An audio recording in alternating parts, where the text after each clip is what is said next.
Hey everybody, this is what it looks like to enter my fish room now. I've just begun a new project, and before I get any further, I want to document my process, both mechanically and creatively, but more importantly creatively. I'm not very good at the mechanical stuff. I sort of ham-fist my way through it and get it done as best as possible. It's the creativity part that I really enjoy. And earlier today I got kind of stuck, and I got a kind of a mental block, couldn't figure out where I wanted to go, and so I decided to just shoot some video and talk about it a little bit, which I did earlier, and it all broke loose for me. I got some really good ideas, and I decided before I go any further with them, I need to catch everybody up on what we're doing so far. So first of all, when you used to walk into my fish room, what you would see in the middle was an island, but it was an island of clutter. It was all laundry piled up on chairs, and I had a folding tray table that had knickknacks and fish food and little odds and ends, you name it. You can see many of the jars of fish food stacked up over there on the shelf under the native tank now. So I got rid of all that.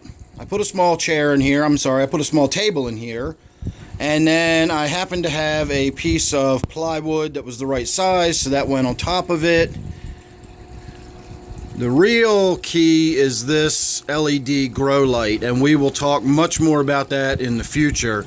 But it's very intense, and it mimics natural sunlight as far as what the spectrograph or its spectral footprint is. It mimics natural sunlight to 94% accuracy. It is a 3000K light, so it looks like about 5:30 in the afternoon, maybe 6 o'clock in the afternoon this time of year.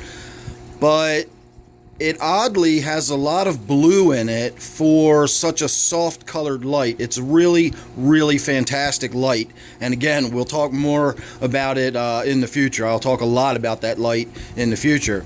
But I did have it in my kitchen, and we were getting rid of it for the summer. We just use it to overwinter some house plants and some yard plants and stuff. And now that they've gone back outside, I decided to do something different down here. And this is it, more or less.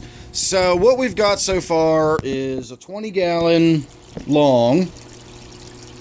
My 10-gallon crab tank is going to come up here and is going to sit right on the table behind this tank. So we'll finally get that somewhere where we can see it. I've got enough light back here that we can do some other more low light type plants. If you look at the footprint of where the circle of light is from this grow light, I kind of keep it off of my other tanks so it doesn't put too much glare on them, but I've got it angled up enough that it really shines quite a bit on this tank. So we get a lot of really good natural sparkle off of the fish, and I know it's really tough to see because of the glare behind it. But it really lights this tank up nicely too. So I'm not 100% sure where I'm going from here. Right now I've got the panel plugged into the ceiling. It's on a manual switch. I just have to turn it on and off every day. This is a dedicated power source. It comes down and it just has a three-pronged outlet on it, or I'm sorry, a 3-outlet plug on it. And then that'll allow me to plug my various filters and stuff like that in. So far, excuse me, what I want to see is more of what I'm thinking of as kind of like a island of garden. I want sort of just a patch of garden in the middle of my fish room. I'm not so much interested in this being another fish tank, although it will have fish in it. Again, I'm not really sure where to go from here. I'm just kind of hashing this out. I thought about doing a pond at one point. My wife said, please don't do a pond. You know, I thought about it, and I don't want something down on the floor, honestly. But again, it's just my imagination gets carried away, and I wind up going over the top with what I wanted to do. I thought about putting another tank higher than this one and having a pump go in and having like a waterfall cascade effect from tank to tank. When I first started keeping fish, I did all kinds of stuff like that, and none of it was really tenable. It all was just too high maintenance. It evaporated too much water into the air. It was just, again, it just wasn't tenable. You can't maintain them and clean the tanks and all that stuff. I've learned a lot since my enthusiastic early days, and so I'm trying not to rush into this. Ideally, this tank is going to kind of be surrounded by potted plants or something, and you're not going to see so much of this prominent fish tank jumping out at you when you walk in the room. You're going to see some lush greenery and all that, and then you're going to notice what kind of comes across as a water feature within the planted area. Again, we're focusing sort of around this light and what I can do with this light, as opposed to just simply setting up another fish tank, since, it is going to be a fish tank. But again, I'm not sure where I'm going to go with it yet. One thing I do want to point out is this Siberian iris came out of our yard. This grow light is just so intense. Let me turn it off for a minute. You can't really see what we're looking at. So let me turn my overhead light on. This is just a regular old 5000K shop light. And if you can see that right there, I've got a gorgeous, I'll put a little bit of shade over it and darken it a little. Maybe it won't glare out so bad. There you go. And we've got a second one right here in the process of opening up. So that opened inside in my fish room underneath of this panel. While I've got it turned off, I'll show you what we're looking at. It has two, what they are called as cobs, and that stands for chip on board, and it's a bunch of little tiny chips on one circuit board. So it's wired in with a single lead in and a single lead out, like a single chip, but you're actually getting about 100 little diodes lighting up. And Cree just hit it out of the park with those chips. And again, with the 94 on the color rendering index, plus the intensity that they shine, the amount of lux that they actually put out, it's a really good grow light. So the stuff that's going to be up here and closer to the light is going to be more of the high light requirement, but as you move away from the light, you lose intensity very quickly. And so down here, where we've got all that bleed over on the ground, we can have maybe some hostas or coleus or some other sort of, lower light plants that I can just keep in regular old planters and house pots and stuff like that, that won't be so noticeable when you first walk in. But watch what happens even with the overhead light still on. Watch what happens when I turn this panel back on. And that is my phone, not yours.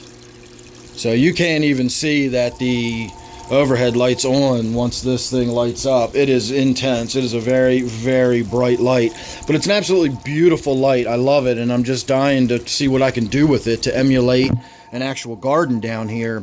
So like I said, I've already been outside digging around, and I've got some stuff, sitting in some pots waiting to come down here. I'm going to start tinkering with them, moving them around. I don't yet think I'm going to get the crab tank up here because I don't know exactly where this is going to go, and until I do, I don't want to do much with this, because if I fill it up with rocks or whatever, it's going to be way too heavy to move. You can see I've already got some aquarium gravel. So the idea so far is going to be to stack rocks in the bottom, maybe even a third of the way up the tank, to sort of emulate a river bottom.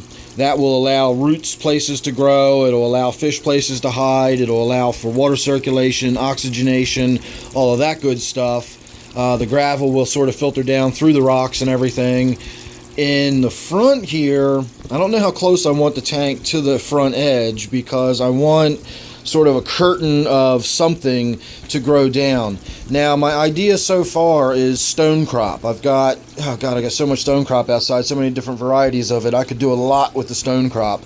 So if the tank were back a foot, not even a foot, a few inches, and I put some rocks along the front edge that gave it sort of a, rough textured edge, and then we had some stone crop growing off of that, it would create a curtain, but it wouldn't be this flat, unnatural effect. It would actually be, sort of this rocky outcrop effect.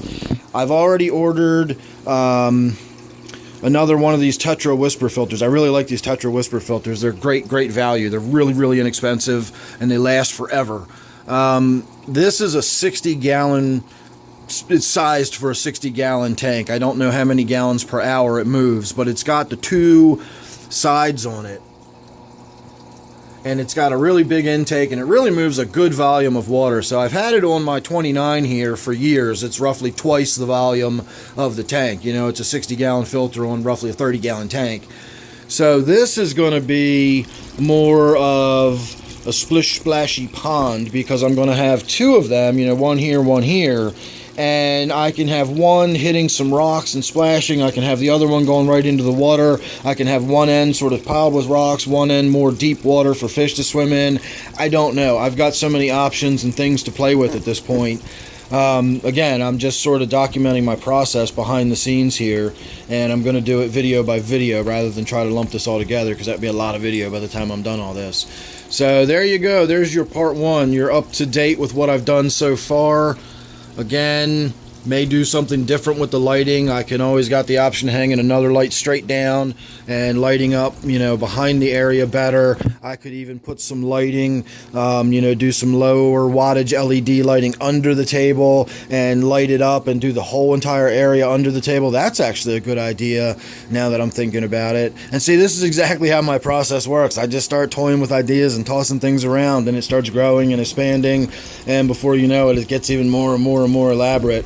But that's a possibility. Who knows? We might end up with one of those really low budget LED panels, you know, like the ones I've made right here out of a piece of foam board and some tape and, you know, some sticky tape LEDs.